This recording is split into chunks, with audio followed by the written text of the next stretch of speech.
Vote ചെയ്യാൻ പോകുന്ന വോട്ടർമാരുടെ മനസ്സിൽ വോട്ട് ചെയ്യുമ്പോഴുള്ള ചിന്ത പെൻഷൻ മുടങ്ങരുത്, പവർ കട്ട് വരരുത്, നിയമന നിരോധനം ഉണ്ടാവരുത്, നാടിന്റെ സമാധാനം തകരരുത്. ഇതൊക്കെയാണ് ജനങ്ങളുടെ ആഗ്രഹം. അതിന് ഇടതുപക്ഷം ഭരണത്തിൽ തുടർന്നാലേ സാധിക്കൂ എന്നത് കേരളത്തിന്റെ ചരിത്രം അറിയുന്ന എല്ലാവർക്കും അറിയുന്നതാണ്. അതുകൊണ്ട് നവകേരളം എന്ന ലക്ഷ്യം സാക്ഷാത്കരിക്കാൻ LDFന് മൂന്നാം മൂഴം നൽകാൻ ജനങ്ങൾ സന്നദ്ധമാവും എന്ന കാര്യത്തിൽ ഞങ്ങൾക്കൊരു സംശയവുമില്ല. എല്ലാ തെരഞ്ഞെടുപ്പിലും വികസനവും ക്ഷേമവുമാണ് പ്രധാനമായി ചർച്ച ചെയ്യേണ്ടത്. എന്നാൽ പ്രതിപക്ഷത്തിന് അതിന് സാധിക്കില്ല. അതുകൊണ്ട് പ്രതിപക്ഷം വിവാദമുണ്ടാക്കാൻ ശ്രമിച്ചിട്ടുണ്ട്. പക്ഷേ കേരളം എല്ലാ കാര്യങ്ങളും ചർച്ച ചെയ്തിട്ടുണ്ട്. ചരിത്രത്തിൽ ആദ്യമായി പ്രതിപക്ഷ കക്ഷിയുടെ അഴിമതി കൂടി ചർച്ച ചെയ്യുന്ന തെരഞ്ഞെടുപ്പായി തെരഞ്ഞെടുപ്പ് മാറി. സാധാരണ ഭരണപക്ഷത്തിന്റെ അഴിമതിയാണ് തെരഞ്ഞെടുപ്പുകൾ ചർച്ച ചെയ്യാറ്.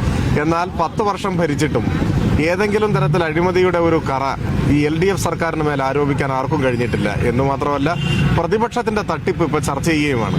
എല്ലാ കാര്യങ്ങളും ചർച്ച ചെയ്ത് ജനങ്ങൾ ശരിയായ നിലപാടെടുക്കും. വയനാട് വിഷയത്തിലടക്കം ഇപ്പോൾ അവസാനം കണക്കുകളൊക്കെ പുറത്തുവിട്ടിട്ടുണ്ട് UDF. ഓരോരുത്തരും വിട്ടത് ഓരോ കണക്കാണ്. അത് തട്ടിപ്പിന്റെ കണക്കാണ്. അത് വന്നതോടെ ജനങ്ങൾക്ക് കാര്യങ്ങൾ കൂടുതൽ ബോധ്യമായി.